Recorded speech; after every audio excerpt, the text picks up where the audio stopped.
There goes the ball. There we are. We're live and on the decision table. So I am so excited to have you here. I haven't seen you for a little while. I think, when was the last time I actually caught up with you face to face? I think it was in LA when you guys came to drop by an event. We had a dinner together after Michael Griffith's event. Yeah. It was like maybe 3 years ago, 3 or 4, something like that.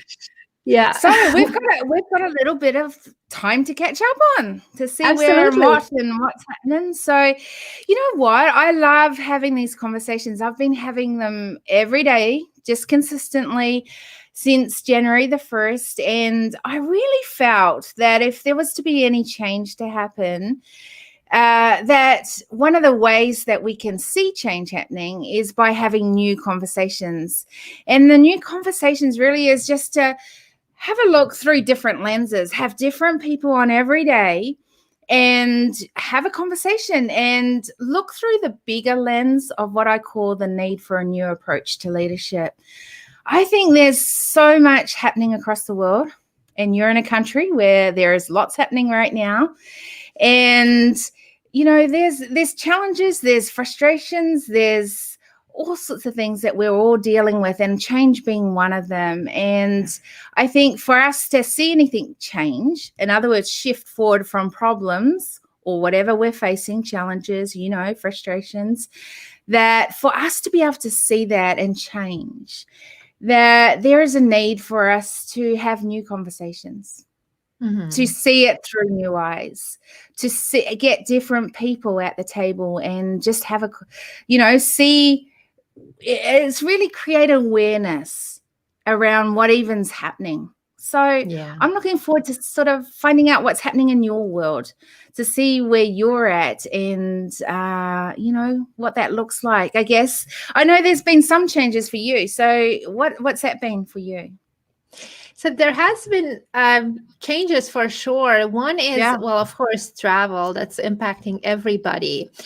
Before 2019 was when I moved here 2 years ago from California to Florida. So I feel that travel has been a lot less since then, and obviously in 2020. Before that, I used to travel every few weeks. I would speak at conferences, go to masterminds, all these different things. My cats were not happy about it. You know? I liked it. It was a good life traveling, right? Like there was something, I don't know, unless you, so I so relate to that piece, because unless you were a traveler, unless, like I was known as the nomadic CEO, right? Mm-hmm. I love to travel. I love the learnings. What do you miss about that first? What do you miss about that the most? Catching up with friends. I honestly don't really I love speaking at events, but I don't like the conference environment. I'm a huge introvert. So for me, it always feels like a drain. I'm here, sister. I relate. Like 2 or 3 days of hundreds, potentially thousands of people around you, it's too much. So like a lot of the time I spend in my hotel room, to be honest, like, you know, I just need a break. So I don't miss that part, but I do miss connecting with people, because really nothing can replace the face-to-face connections. And so that's something that now everybody, I mean, outside of our industry, right, the world at large is waking up to, you can work from home, you can do business on Zoom. I'm like, really? Like we've been doing that for years. But you know, it's been more of that for sure. And it's interesting because I've been making efforts over the last few weeks to really reach out to people who I haven't talked to in a while, because if you're used to catching up with people at events all the time, like you're going to see them at least 2 or 3, 4 times a year, right? But when all the conferences are canceled, unless we are being proactive, the relationships just can fall by the wayside. You know, and of course, if it was good rapport that you had with people, then you can pick it up like nothing happened. And if it was kind of like, we had a good conversation, but it never really went anywhere at that time, it's harder to pick it up online. So I found that it's really important to be proactive about that and maintain those relationships. So I've been working on that for sure. Yeah, and I think just on that one, that connection, like you said, is just so important. And, isolation has meant that people are feeling more isolated. So in some ways, there's even more of a willingness to connect. Yeah. Just, to connect at first, and then who knows where that goes, right? Mhm. But how have you sort of you were traveling, you were on the road, you were at events. That's a huge way to bring people into your world and awareness into your world. How did you sort of shift from that to the online space? So it's funny because the conferences and going into events Mm, was always more the connection part of the business for me, developing right. relationships, seeing, like, as an example, seeing podcasters from face to face, because my work Mm, is publicity, getting my clients on different media outlets, including podcasts. So going to a podcaster conference and seeing those guys in person, as opposed to just yeah. writing an email pitch, is a very different experience. So for that, it was good. But as far as getting clients, they've always been through referral, through word of mouth, through these introductions on Facebook and email. So that part has not actually changed. That's something that Beautiful. is the same as it was before. Yeah. But you're not getting to those events, so you're not traveling. You moved to Florida. How did that change life? It's very quiet here. So imagine I'm on a golf course. There is a lot of animals Wow. around, a lot of nature. I literally see bunnies and squirrels every day, and the birds. So it's really nice from that perspective. I like that there isn't that hustle and bustle, because I used to live in LA before I moved out to the Palm Springs Mm, area. And so LA has that energy. Even if you work from home, it impacts you, and like going to see a friend might take 40 minutes of a drive, and being stuck in traffic. So all of that is completely out of my life now. So that's been really nice. And I do have friends here who live like a few minutes mm. away, so I'm able to see those guys quite often. So that's been really, really nice. It doesn't make the introvert more introverted? It might make me more of a recluse. Because that's the problem. I think sometimes that I'm guilty of this. Like, our world has gone on online. That means I don't really meet with people so much. And Yes. actually, when I have that opportunity, I go, you know what? I'm okay not to be meeting with people right now, because Yeah. I feel like I've been meeting with people all the time online. Yeah. And so it kind of almost puts that, I think, as an introvert, that makes you even more introverted. And so you've just got to watch out for that, because otherwise it becomes very easy to It kind of happens, stay in your own little world. Yeah, the only thing that I think that is a warning sign is what kind of clothes you wear at home. Not that we have to dress like super fancy or anything, but if it's too comfortable, the weight starts to. Good point. Good point. Yes. Because I literally noticed that even before this whole thing happened with the craziness of last year, that I used to wear the little sweatpants because like nobody can see it, but it's comfortable. And then, oops, next time I travel, I needed size bigger jeans. So now I'm a little bit like more aware of that. But yeah, I wonder how many other people are having to do the same thing.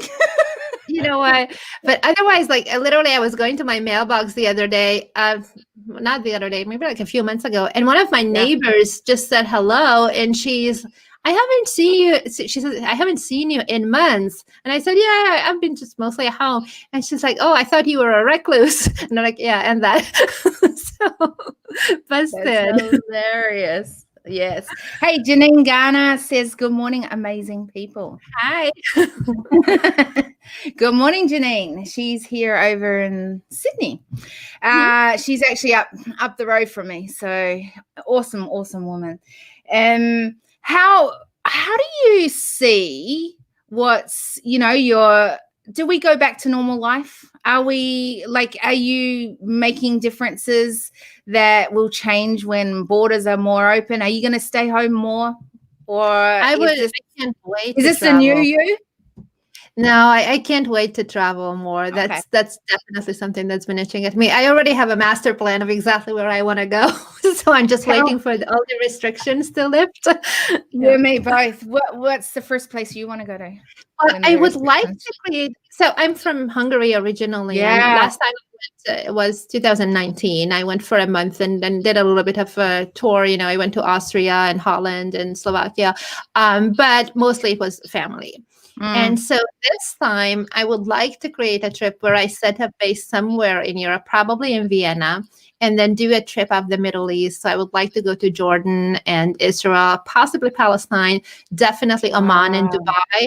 And then, like to do it like May, June before it gets really, really hot there, and then come back to Vienna for a while. And then towards the end of the summer, I would like to go to Kyrgyzstan and Uzbekistan. So that's been I collected so Fascinating. many pictures. They're amazing, beautiful places. And it's just, I've been dying to go forever. I actually booked my ticket once before to Jordan, and then I had to cancel because Wow. I had to change their dates on their book launch, and so I wasn't able to go. But as soon as they will stop with the craziness of having to be tested all the time and vaccines and everything, once they calm down and we can Mm. travel freely again, I would definitely like to make this trip and many more Yeah. in the future. Yeah. One of the things that I saw through my travel, and it was actually, I began writing a book around it, and that was isolation. How funny is that? And what I was saying was that I felt that it was an epidemic that I was seeing amongst not just leadership, but amongst humanity. And, I began writing a lot around the devastation that what isolation was bringing into culture. And it's been interesting with the pandemic, and then isolation became such a big issue in amongst all of that. What was something that you saw with your travels that maybe you get to see it because you're traveling in so many beautiful and interesting places? And what was the question? What was the biggest thing that I saw? Well, yeah, no, what was something you saw? Like for me, something I saw and I began writing actually about was isolation. What was something you saw amongst I think some of the privilege that we have of being able to travel is that we get to see through different lenses. We get to see culture in a different way. We get to see what it's having an impact. Decisions, I always talk about decisions at the decision table. That what these decisions are having is not just impacting us in our own little space, but across the globe. Well, one thing that always stood out to me is efficiency. And I found that a lot of people are on either end of the spectrum. Either they're in and out going to a city, let's say to speak at a conference, and then they're gone, and maybe they don't even stay for the whole event. They're just really trying to maximize their times with meetings or book in private meetings around that city, for weeks or months in advance. And then there are other entrepreneurs who tend to travel but make it also part of their life. So they might book a day or two extra before and after the event and make it comfortable and perhaps bring their family. So I like to do it in a way where it's convenient and comfortable. I don't like to be rushed. I certainly don't want to be in a situation where the stupid airline loses my luggage and I don't have my shoes. It's the worst.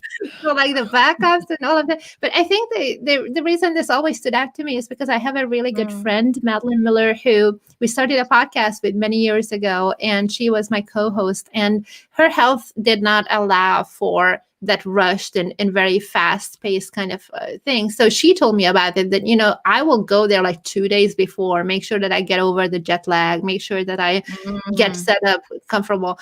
And I think that that's so important, because if we're only going with that one particular objective in mind, and that's the only reason to travel, we're losing out on 99%. Oh, so I actually really, really appreciate that, because, I used to, my husband would always say to me, why do we have to arrive that many days beforehand? But that's exactly why. It was so that I hate stress. I hate stress at the airport. I will always leave earlier. I'd rather run a meeting at the airport than get the meeting done before I get to the airport, and I'd rather know that the kids are settled, whatever it is, right? Like just what you say around that efficiency. How do you bring efficiency into your daily life? I'm very much about note taking. I like to make sure that I have everything in to-do lists. And so I have this, I'll show you, I have my little notebook. It's like one of those bullet journals, but I don't use it in the bullet journal. It literally says daily stuff. And so I love that. So I make it kind of like into a calendar, but not for appointments. So every page is just for that particular day. And then I put in the things that are routine that have to be done every day. And that's like this much, like the first quarter of the page. And after that, I'm limited to, at the maximum, all I can fit in is what fits on that page. So that way I don't overload myself. And also I know that, okay, I need to follow up with this person. I need to send this PDF to whoever, like things like that, like small tasks, but make sure that they're all like spread out. Or if I know that I need to do something next week, I just put it in for that day next week. And then my actual digital calendar, my Google Calendar, is for things like this, like a phone call or a Zoom call where it's an appointment-based thing. And the little tasks are here. And so that way I can just flip back a couple of days prior and see, did I forget something? Everything gets crossed off as it gets done, but sometimes you're waiting for somebody to respond or whatever. So, I have my little method of like highlighting, starring, like all those things. And then things get done that way. I'm kind of known as the posted chick, like as in posted note chick. And I use one idea, one posted note. And I have this system called the now, soon, and later. So now is what I look at in the 7 days that I'm in now. The soon is when I look at that on a Sunday afternoon and I recheck the things that I've put on it. And then the later is when I look at 89 days. I know most people do 90 days, but I like being a day ahead of everyone else. So nice. I do 89 days. But I love that because I get to swap them over. And, if I get what I call a brain fart, I go, oh, what was that? And I put it on a Post-it note and I just quickly put them in those. And then I can know that I'm not going to forget them. And I'm going to deal with them at the right time. But all I have to worry about is what's in front of me. And then, of course, I bring the 7 days into what my day is. And exactly. Things like that.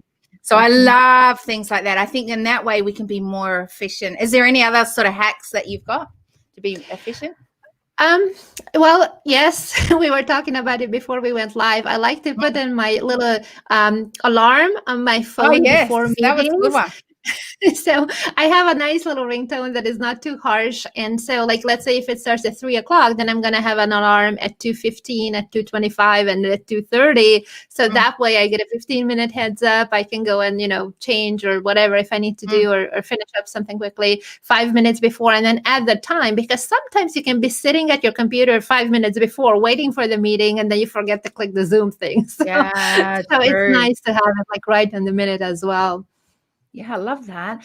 That's cool hacks. How, if we look at it through the lens of the new approach to leadership, how in leadership can we be more efficient? What could that look like? I think especially now, it's very important to put yourself out online. So if you've been relying, for example, on conferences and traveling and networking before, and now it's very limited, or at least the in-person part of it is limited, it's really important that you amplify your message and reach as many people as you can through content, both like how you would normally do it through posting on social media, advertising, but also doing interviews like this, getting on podcasts, getting on TV, doing webinars, whatever it may be, to get in front of your perfect target audience and or partners, referral partners who can connect you with the right kind of clients. Yeah, totally agree with that. Here's the thing though. I don't know about you, but I know there's a lot of people that go, I want to say more. I want to stand strong as a leader. I want to be doing, being more in the face of social media and all the different platforms. Yet the world is actually bringing division in that way, because it's saying, hey, don't say it like this. Don't be like that. If you do it this way, that can be wrong. How? Or what do you think are some ways that we can, make sure that doesn't stop us and we can continue to keep having a voice? Here's the thing. I feel that there is a very strong case to be made for standing your ground and saying whatever you think and feel is true. And at the same time, we have to be aware of what are the real censorships on social media. So as an example, if you mentioned coronavirus, like 8-10 months ago, your video got deleted just because you said it, Yeah, so true. They publicly admitted it. They were just taking down videos. The same thing goes for all of the other platforms. It's not just YouTube. So I think that those types of more like where you're not going to compete with, with the policies of these tech giants. So for in that sense, yes, we have to be careful of what we say. But otherwise, it's so important to have your differentiator and to express your point of view. And if somebody doesn't like it, well, they're not meant to be around your kind of people. They're not. Yeah. And so that's okay. I wouldn't ever recommend to be controversial just to be controversial. But if you have a conviction around something, then say so. Oh, I love that. Controversial versus conviction. I think that's a really, really important distinction between the two words. Look, controversial, how would you describe that? Well, controversial could be something where let's say the vaccine, right? Everybody has an opinion about the vaccine. Yeah, they sure do. So just the fact that you bring it up is guaranteed to bring in a bunch of comments that is going to be attacking you as well as people who are supporting you, right? Yeah. So that's like a mainstream topic. But then there is also controversial things inside your own industry. So as an example, if you're a copywriter and you believe in direct response copy, right? Every single thing has to bring a result. There has to be a call to action. Whereas there are other people who are more on the branding side, awareness, and make sure that you develop a relationship with your audience. Possibly you have a very strong opinion one way or the other. I, for one, believe that you need both, because in this day and age, we're not in the direct response, old school kind of where, with the yellow highlights and the blinking. Yep. Like, it works, but it's not what people want, right? They want the beauty. They want to feel like they can trust that brand or that person that they're about to make a purchase with. And at the same time, it has to be practical. Like, you have to have some kind of accountability of, what are the results of those efforts. So that's just an example of how do you bring something that you have an opinion of, that maybe is a selling point as well as your onboarding clients, and talk about that. I love that. What about conviction? So conviction is standing your ground. Well, a lot of people like to use the word authentic, to be someone who's aligned and whatever. Like, all of those things are true. I just feel like they are a little bit overused, and not everybody interprets them the same way anymore, because they got an impression of it 5 years ago, and that's how they feel about it.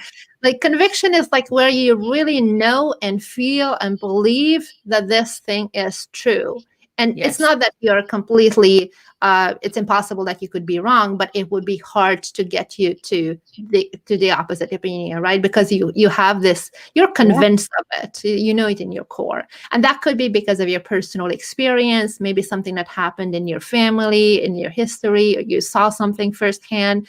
Who knows what influenced it, but it's just very strong. It's core to you.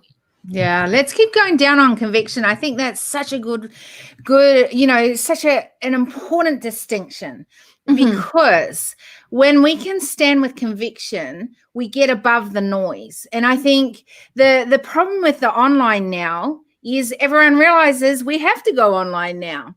So how do you stand out? How do you get above that noise with conviction? And I think that, having, even these conversations, we have talked every single day about many different subjects, from addiction, as a, that was an interesting conversation, from racial tension, and how that works and plays, and then so there's a lot of conversations that we are having on this table that in a lot of ways can make people feel uncomfortable. But I think that there is this need, and this is my conviction, that there is a need for us to have conversations, to have different people at the table. And that means that we might not agree with everything. And and that's what I think is so important, that we have these conversations, but yet, I don't know, it's not really the human thing to want to have an uncomfortable conversation. I feel like it's important to pick your battles, right? So Okay. if it's your own platform, as an example, your own Instagram page or YouTube Mm, channel or your newsletter or podcast, whatever, speak your mind. yes, If totally. it's a one-on-one conversation with someone and you know that you're very much on the opposite side and it doesn't matter to the actual core of why you're in contact with that person, then maybe either avoid that subject or be fairly neutral about it because it's just not worth it. So, as an example, I was talking with someone just yesterday on Facebook. We were messaging back and forth, and this guy is a really big podcaster, like millions of downloads. And occasionally, I Mm, have some clients as guests on his show. So that's really the reason why we are in touch is because I like to have some of my clients on his show. And then somehow, of course, we talked about the virus and yeah, I could feel like how he was talking was very, very much with conviction, completely the of course. opposite opinion of me. Right. Hmm. And so I could go into battle with him, but the only result, like when somebody says that, oh, these crazy people who are like whatever, Yeah. to talk about it in that like fairly judgmental to everyone who does not agree to his opinion, for me to try to fight that or to try to get him to see my point of view when I know I'm not going to win there, and it's Mm, going to be probably where he's thinking now that I'm crazy too, I'm damaging my clients' opportunities for the future. So for those kinds of things, I just sent him a voice message and I said that, what I found is that people tend to be in one camp or the other, and you're yeah. not going to convince them either way, and then just switch the subject. So I found that Mm, it's really important to know that, is it relevant? Especially as leaders, we are talking about specific topics because we care about a cause, yep. want to make an impact, want to get more clients, want to get on more stages. And if you are convinced of something, but it's damaging, it alienates half your audience, what's the use, right? Yeah. So, what's the use? Is it relevant? I think those are Mhm. great filters to think about. Is it worth going down this because are we just going to butt heads? And I Yeah. think one of the things that I talk about a lot, and this year my theme is really to see humanity as stakeholders at the decision table is actually what it is all about. Mhm. And I think that this is one of those moments that we often have to go back to. Well, what is priority right now? Priority is that we add value to humanity and we don't take it away. And sometimes when we're butting heads, not going to come to the same decision in that way, like agree on that. Mhm. That's where we're seeing, well, you're against me because of this. And we're not going back to, well, actually, let's get back to how can we make and shift this forward to ensure that humanity is having a seat at the table. And I think one of the ways in which you can do that is by, well, is this relevant? Is it Mhm. not? I think that's Yeah. great. Yeah. How do you obviously have moments where you don't agree with people, Oh, and all the time. yeah, but I think this is an interesting conversation, Yeah. right? That Yeah. because we're not allowed to talk about some of these things sometimes, yet I think that all of us deal with that. We get those moments we go, I really disagree with that, and I need you to hear me. How Mhm. do we do those moments? How do you do that with others or yourself? Like what Mhm. does that look like? So it comes back to your personality and your temperament. Some people live for the fight and they actually get energized by it, Yeah, right? So right. if they Mhm. can get the last word in, if they can at least have the hope that one person will listen and see their point of view of all the bystanders, that's worth it for them, right? Mm, Um, it just reminds me, do you remember when the Me Too movement was really big on social media of and course. everybody had, so I don't usually get involved with topics that are like that, like just Yes. not because of a judgment, but I'm just trying to keep my social media interactions really to what's relevant to what I'm working on or Yeah. personal relationships. But this was really personal to me as well, having gone through multiple things of where I've been harassed.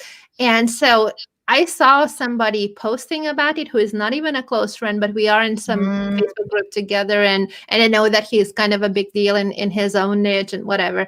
And he was talking about it so strongly as though women are making the whole thing up. I had to comment on it because that's just so not right. And that is something that's impacting all of us.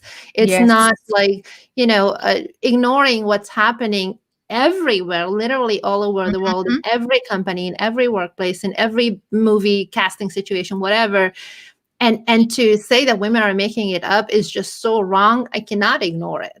So Yes. sometimes it's and And it that doesn't goes go back well. to what you said earlier. That goes back to what you said earlier Yeah. about conviction, right? There Yes. was a personal conviction for you, and Mhm. because of that, you felt you needed to give that voice. Exactly. And so with those types of things, I think it's important still to be respectful the way you share your opinion, and to package it, well, to package it, to share it in a way that doesn't come across as though you're completely emotional.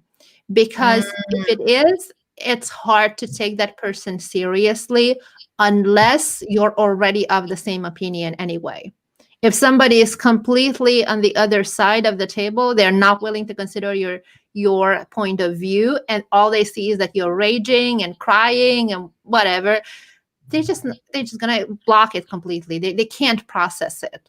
So it's mm. important to try to somehow bring empathy to the situation. Try to have a somewhat logical, somewhat cool headed conversation.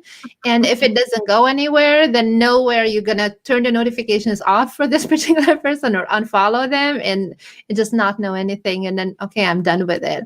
And if you're the kind of person who really gets worked up, where possibly you have hypertension, you have headaches and migraines, and like if it's impacting you that badly, then I think it's better to stay off of it.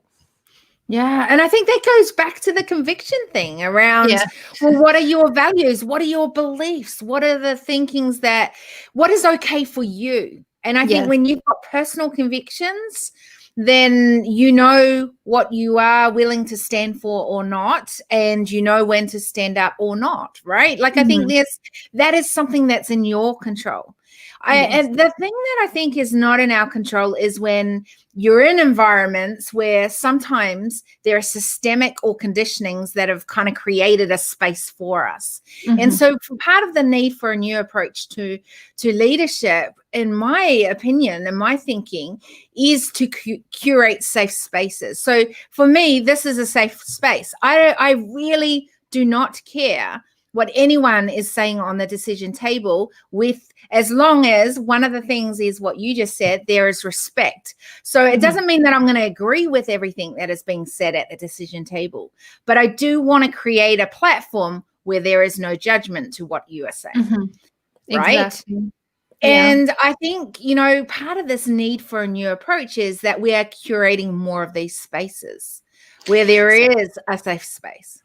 I'm really curious. What do you think about where leaders' responsibility into this space ends?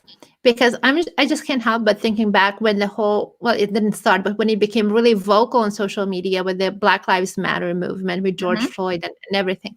And there were a lot of people in the online coaching consultant Mhm. space, white people and white women in particular, who started to post about it, perhaps because they Yeah. became aware of it for the first time, perhaps because they felt it out of social obligation, which is kind of like, I don't think you should ever do it because you feel the pressure of that. But there were genuinely a handful of people who have millions of followers who are roasted, because not even roasted, I don't know what the right word is, but like really attacked because they Yes. did not speak to it. So if you have a Facebook group, as an example, I don't want to say names, but like there are a handful Yeah. of people who Yes. have big business groups that are purely about online business. And if they say that we don't want to talk about this, now have the communities against them, that how dare you not Absolutely. talk about it. And what is the responsibility of that person, that leader there? That do I Yeah. have to allow it, or am I letting myself be pressured? Where to go? Do we go with that? Fantastic question to ask. And I think many asked that at the time, or many needed to ask that, but didn't ask it. So Mhm. I appreciate the fact that you asked that question, because I think the issue was something that you just said then was, I don't want to be doing it because I've been told to do it, right? Whereas there was a lot of that happening. And that was the thing that absolutely, I was like, I'm the same. I totally have your back on that one, because I'm like, I am not doing this because everyone is telling me to do this. I for always will have a voice, because that is part of what I am called to do, part of my journey, part of my race, as in my lane that I'm, going in on this journey forward. And I think that there was this time where if you didn't say it, like you said, that actually then you are obviously not for it, you're against it. And so then it was even worse. At that time, I held back. Many think I'm very decisive, and I'm very vocal in the way that I will definitely have a voice for humanity. That's part of what I'm meant to be doing here in life. And yet at that point, that voice was never going to be heard. And so at that point, the best voice I could have was silence, because if I spoke up, it was going to be taken the wrong way. This is just what I felt at the time. It would be taken the wrong way, that if I do it one way, you'll think I'm against that other way. But really, in cases like that, in situations like that, I'm gathering data. I'm asking questions. I'm finding out, where do I really truly stand on this? And with the data that I have, am I going to be standing for this, or do I stand up in this, or do I just stand firm on keeping on going on the journey that I'm with? Yes. Right? And I think that it's so easy to keep going wherever the crowd is taking us. And a true leader, and a leader that will stand against it, is not one that is rebelling. One of my pillars that hold up my vision is disruption. And I hated that word for a long time. And I realized why I hated that word, right?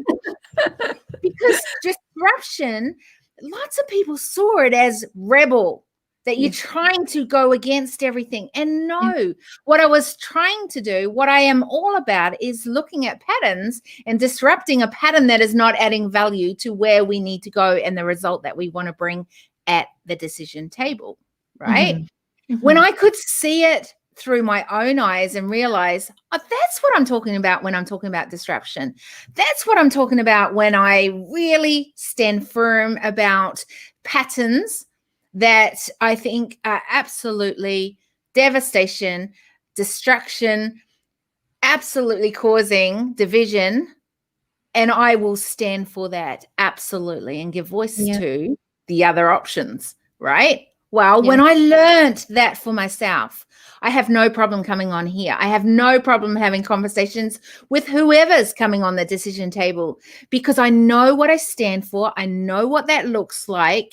And I really am curious to listen to other perspectives, to see, now that I know, because I always think when you don't know anything, then it's okay. But when you know something, there's a responsibility, there's an ownership. So now that I've heard through the lens of what you bring today, how's that going to add value to what I'm doing? Do I take that piece? Do I leave that piece? And I don't think we have done that well as a race of humanity, because we're so used to being conditioned to have biases, and a lot of the systems that we are in do not create the opportunity for us to have that voice. It's so true. And it's funny, because the whole thing with biases comes back to shortening the processing of information. It comes back to stereotypes, right? So understanding, this is this kind of person because I just glanced at them, but I already have a sense of who they are. Obviously, getting to know someone for real takes a lot more than that. But we even unconsciously somehow categorize people. And if we can at least be aware of that and be willing to give that person a chance beyond the first impression, that will make us actually a better observer and therefore a better leader as well. Because if we can recognize that, I thought that this person was just like crazy whatever. But Yeah. they actually talk about something really interesting, or they're talking about something I never even heard before. Like, as an example, quantum physics. Like, now it's more Yes. mainstream, metaphysics, everything. Like, yes, it's mainstream a little bit more, and Hay House has been talking about it for 30, 40 years, right? So it just like, where do you allow yourself to get new information and not worry about your image or how you're gonna look, or really putting yourself in the shoes of a beginner and being open to asking questions when you don't understand something, even if it's a public setting. I think Correct. having that humility and other people seeing that in you, that will respect you for it. Yeah. Yes, I totally agree with you. And that's one of the reasons these conversations, and throughout the year we're going to have more conversations in different ways, that we will create opportunities for these conversations, because this is the conversation that sometimes we have one-on-one and closed doors, but we're not having in the open forum. Yet many of us, I think every one of us, are having to deal with this in some form, in some way, in whatever we're doing, right? Here's a comment in the a message in the comments. Fear without judgment is one of my company and personal values. It's actually harder to practice than say for so many of us, because part of the process is truly understanding your own unconscious bias and this impact on your thinking, views of others, emotions, etc. We have to learn to actually suspend our own judgment to enable us to listen and relearn. It's always us, not others. So much harder to be curious. And and encourage curiosity in others when it's about building perspective to slow others to see things from a different angle. Yeah. It's a lot of it comes back or can be helped by travel, I feel. Well, I'm saying this from a perspective of having lived in 6 other countries before I moved to the US. So like actually live, like spend a long time. I think that makes you the kind of person who can't help but be curious, even if you were not that kind of person before, maybe, because you have to learn the new customs, possibly a new language, new Yes. local ways of connecting with people. And I know that right now we can't do that, or it's not as easy anyway to travel right now, but there are still ways to get immersed in other communities. There's an entire world of online libraries and museums and travel sites and YouTube videos that show you local customs in different places. Like, those things are actually, it might be just considered entertainment, but it will broaden your worldview. And then as soon as we can, we'll go and see it in real life. Yeah. So here's the thing. We've talked about awareness. I think there's some fundamentals to leadership, and, leadership awareness is one of them. Leadership ownership, we began talking about that. Leadership change, we've definitely talked about. And then leadership sustainability. If you use the lens of which you were just speaking then, that you get this worldview, how can we bring solutions to the table that using what you've just learned from having a worldview? I think it's really important to have some kind of sense of knowing who you are, knowing what you stand for, what you're against, and really consciously conviction, baby, that. conviction. and then have the curiosity, have the humility to have that beginner's mind, and then maybe just on purpose do things that normally you never would do. Like, as an example, I don't care for gambling. Like, I've been so many times to Vegas because there's always events there and conferences. Yes. And then sometimes, like, people from the group want to go to the casino and we'll play. But like, for me, it's just like not fun at all. But then every single time when there is a game to play, I have to really relearn the game because I can't remember. It's just not something that entertains me natively. But it's good to have the connection, have the bonding time. And at the same time, I'm sure that I'll learn something that I would have never thought about before. And even movies will make more sense later, when you see people cheating at the card games and all that. So that's just a silly example. But like, really having the beginner's mind to learn. I give you a more current example. Like, are you on Clubhouse? I am. Yes. Okay. So I just finally joined, like, very grudgingly. Me too. I'm the other one that's doing that. I've been hearing about it for I don't not that long, a few weeks, but I just have no idea what it is. And then somebody I know mentioned that you should really go because there is a lot of angel investors, venture capitalists, and go in those rooms, see how people pitch. And that's so interesting to me to see what the response is, because even as you're listening to somebody, a startup wanting to raise funds for their whatever venture, and then how the feedback is from the panelists, that's really getting into the mind of an investor who's already used to investing in a lot of tech startups, as an example. That brings me ideas of how do you ask questions, how people see you from the other side, how do you therefore modify your message so that it really lands and it can be concise and people will get you.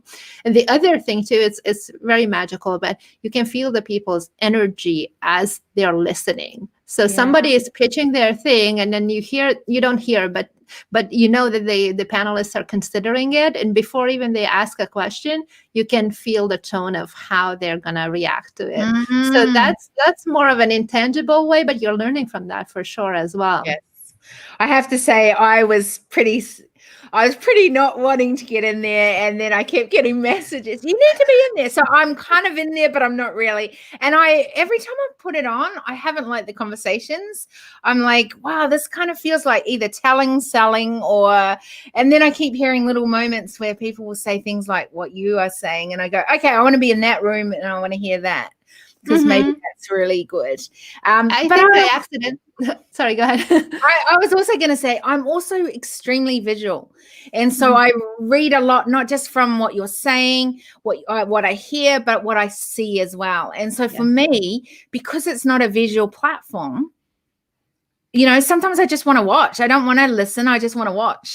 I am with you. Like when I saw the design of it, I'm like, was this done 20 years ago? I shouldn't say I don't like it, because I only been on it for like 3 days or something. Yeah, like I can't really say much either, because I've been on it a few times. Yeah. So it's just funny because I feel like a lot of people are trying, like I've already seen posts of 10 ways to monetize Clubhouse. So, it's marketers ruin everything, Gary Vaynerchuk said, and he had a point to that, but we're not there yet. So as leaders, I feel like there is an opportunity, to carry a conversation. The only tricky thing I find still with it is if you don't have a ton of followers, which obviously if you're brand new to your platform, you're not going to. There is not going to be a lot of people in your rooms. So I was talking about it with a friend of mine today, and she said that, well, you might want to consider doing a panel with a handful of other people. I'm talking like a Clubhouse expert, because then all of their followers will be pinged as well that this room is happening. So yes, I have heard that's a good way to do it. And if I feel like, but the other thing is that whole distraction thing. And actually, Jason just says, seems like an addictive platform. I'm glad I don't have an iPhone. I think there's something to be said about that, because there are definite people in my world who are now getting rid of the app because that became such an addiction. So for me, I also wonder around the sustainability of the app, the platform, right? Because I'm like, yes, I know I thought they were really smart. They released it at a very good time of the year where people are on vacation, and that being those of influence as well, right? And so they could be on there.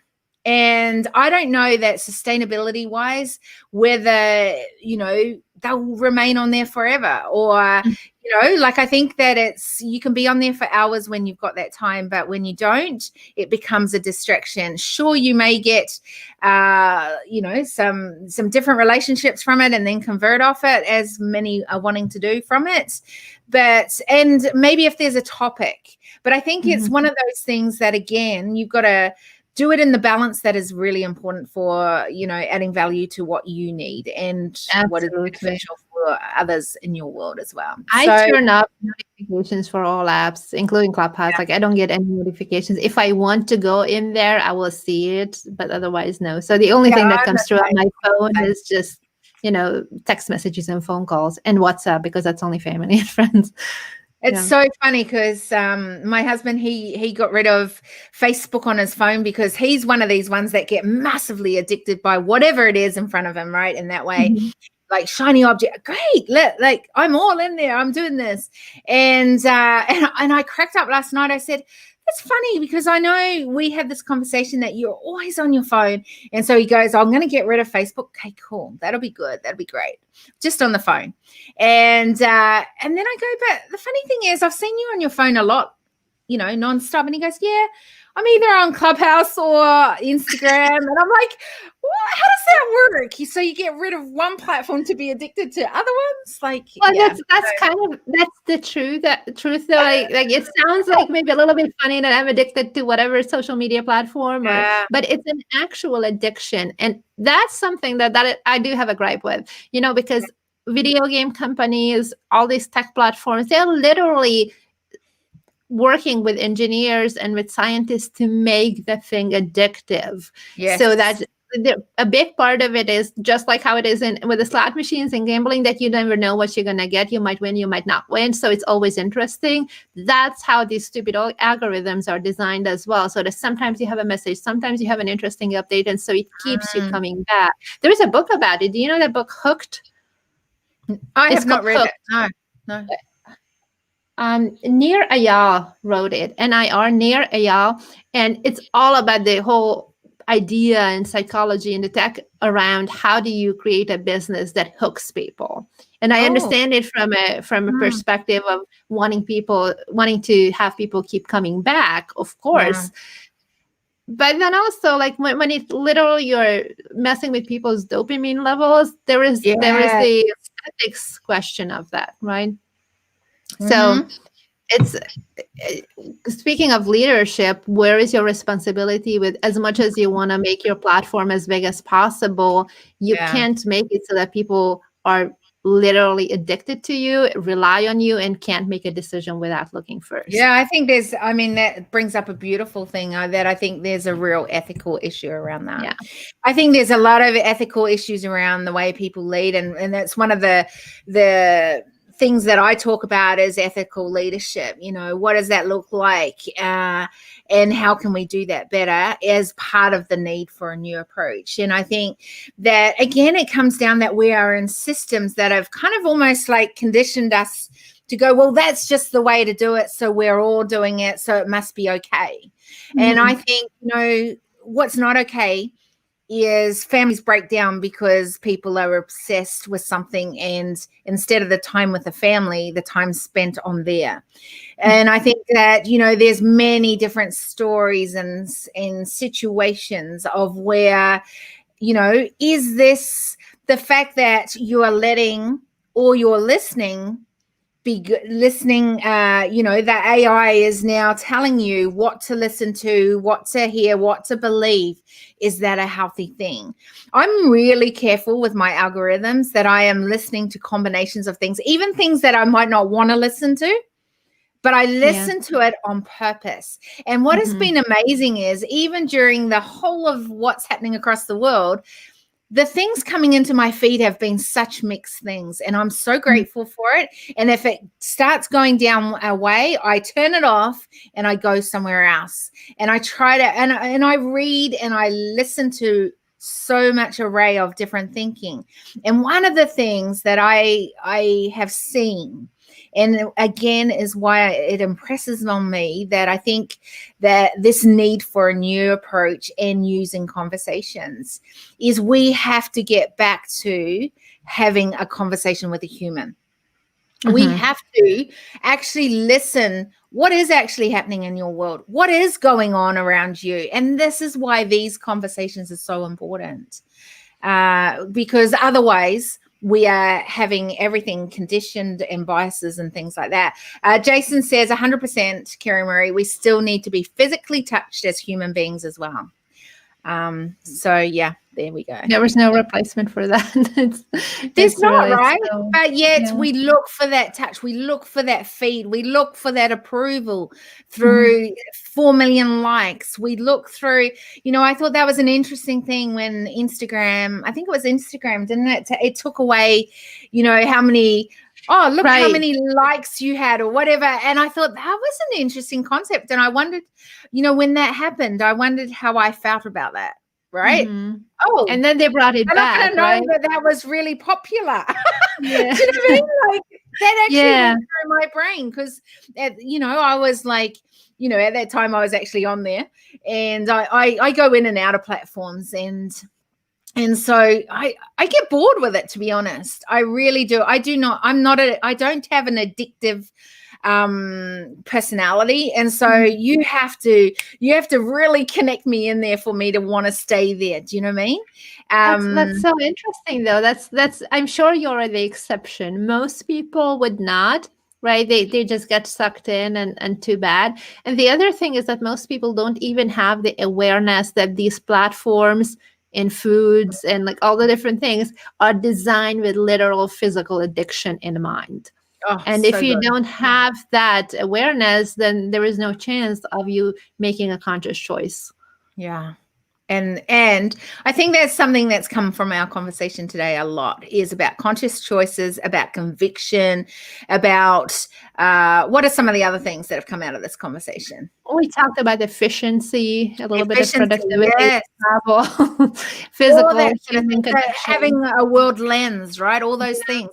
What are you taking with you? I always ask this question at the end because I think it's really important. Again, what we said, awareness, now ownership. What are you taking from our conversation today that you're going to do differently, or, take into your day, or whatever it is? Like, what's that going to be? I really like the idea that you're doing here, these daily conversations with every different avenue, people from every different avenue. I love that. And the other thing that stood out to me is really questioning this idea of responsibility. Like a lot of times I don't participate in groups, or even with social media, I basically did not post anything for the last year and a half, and I just recently started posting a little bit more again.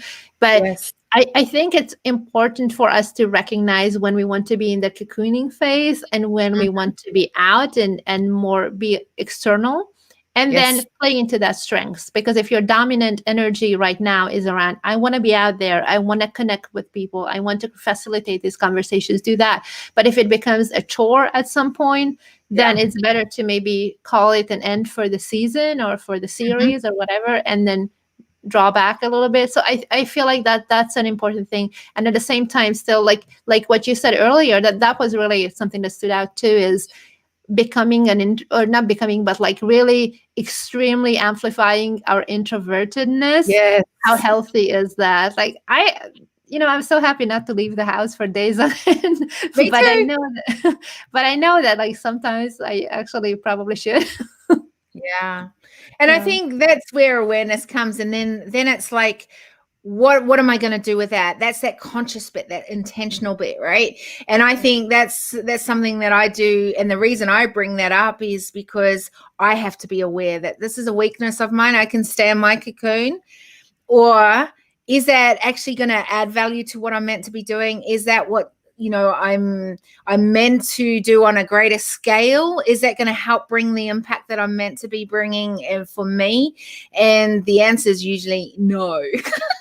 So I've got to come out of that cocoon and go, come on, you've got to stretch your wings, because there for me, and I'm just talking on me personally on it, it can become very much a selfish thing, because it's easy for me to be home. It's easy for me to keep my gifts inside, my genius zone inside, and only share it with one or two people. But I think we've been all given a responsibility to stand strong in what that is that you bring, your genius zone. And so there's a responsibility for us to do that. And for me, I feel that responsibility, and hence why we're doing things like this. Hey, how do people connect with you if they want to know more about what you do, and have been really interested in what you've said today and curious to know more about what you do? Well, welcome to email me. It's esther@borntoinfluence.com, ESTHER@borntoinfluence.com, or also just reach out on Facebook, and I'm really easy to get in touch with. I love that. I love that. Esther, what an amazing conversation today. And I'm really thankful that you reached out because you reached out to me again, Yeah. and I'm so thankful you did, because today, you've brought you've got a glow about you. I think being in Florida is working for you. I love your honesty that you've brought today. I really do. I've seen a side of you that I just think is so beautiful and is willing to be curious. I think that's always the way. And for me, a part of this new approach to leadership is that it's not a proven leadership, it's an evolving leadership. And I think, today you've brought an example of someone who is willing to keep evolving. And, part of that is traveling more so that you learn different aspects of yourself, probably within those different cultures, as well as what those cultures bring to you. And then how do you use that in what you're doing? And I think, I'm just really grateful that you've been willing to have a conversation and go down probably places in which you haven't done so much on public platforms, but I'm grateful for that. And I'm really sure many of our listeners today and those that will listen on the replay will get so many golden nuggets. And I think conviction has been the top of the list for me of what, you were really strong about. And I think, what if we had leaders that were way more convicted about the vision that they were meant to be doing than what was happening across the world, So anyone who's loved this, make sure you do share this, because the one thing we've talked about a lot about is awareness. And the only way we're going to have and create safe places like this, where it is okay to talk about anything and everything, and it to be safe and not be judgmental, is if people share this and get this word out that there is places like this around. So I'm grateful for you. I'm going to end this broadcast because we have had an amazing day here. So thank you. Sounds good. Thank you so much, Carrie Marie. Wait on. Before I end it, I forgot to ask you one thing. And that is there anything you want to leave anyone with? Like final kind of words about it? I think this is important.